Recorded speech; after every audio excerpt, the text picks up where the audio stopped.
dalkii waan jeclahay laakiin qisa xanuun badan ugu dhacday aniga iyo walaalihii iyo familkayga marka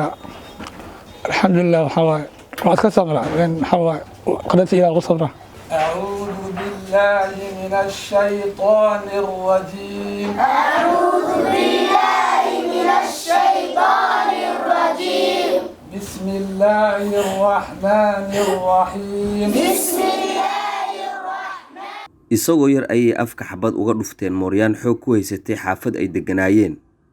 muddo kadib markii ay maqleen in dadaal uu aabbihii sameeyey uu ku helay lacag dibadda loogu qaaday wiilkiisa si afka looga soo daweeyo ayay guriga isla mooryaantii habeen madow ku soo weerareen si ay lacagtaas u dhacaan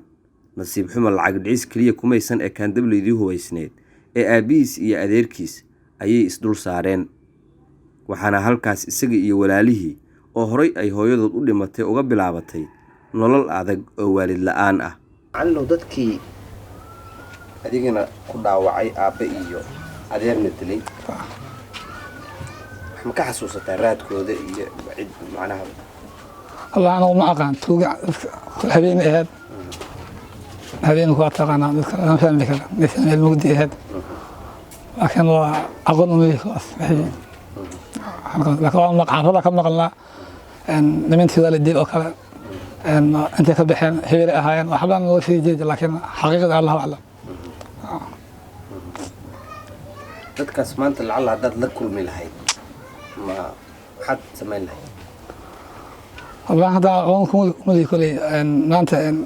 عابي أدير أحد ديلين عنك حق ذا دفيع ما كحسابته كلي أنا وحنا الله كلي يجي ربي قضى حد أقول مليه بينان كأرجس أقول مليه ما كان الدولة عادي دولة يعني وضن كان حكومة هذه إله النصير ورجينا إن عداد هايله رجينا عدادنا هايله in badan ayaan soo gudbiyay sheekooyin la xiriira dad dhibanayaal ah oo cadaalad raadinaya laakiin sheekada macalinkan runtii waa sheeko aniga lafteega aad ii taabatay sheeko aad u xanuun iyo dareen badan hadaba macalin dugsi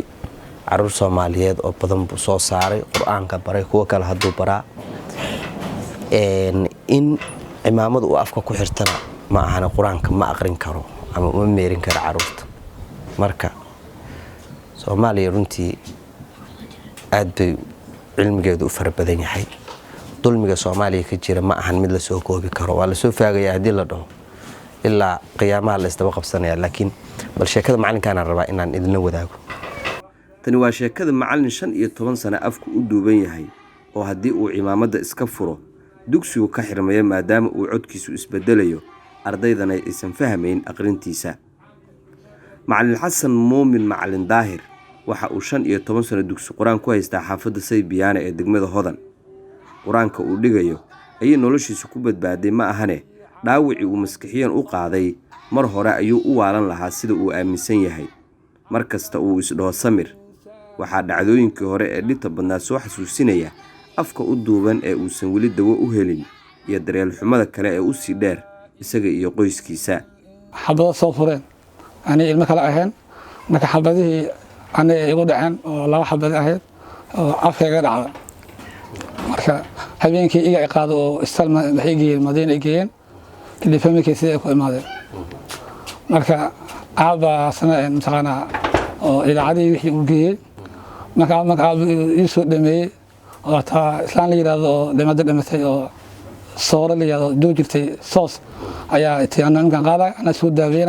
أنا ديارة لا أنت صور لي هذا talyaani aaday waxay soo distay qof ergi ah oo aanay aabana wada xagna geenay ku tuga waxay dhahan lacagta nasiib aad anaga dhaawac ah min sikiriir marka aabana wala soo wacay waa loo hanjay aab marka awu aan ka soo wuxuu dhahay wiilkii ku jirin ku tuugay iska dhaaf iska bax meel kale ama gobol iska aad baadiska aad aabana wuxuu yiri meel aad ma jirto wali dil kara aadama aabeen way dileen هذه كلمة نسجلين. يا عذير. على نسجلين. أنا طاير أنا وجنا الجلاب عذير. وجناها الجلاب. قرية من اللون. ولا تقول لها بهذيك. الله صلح. ها.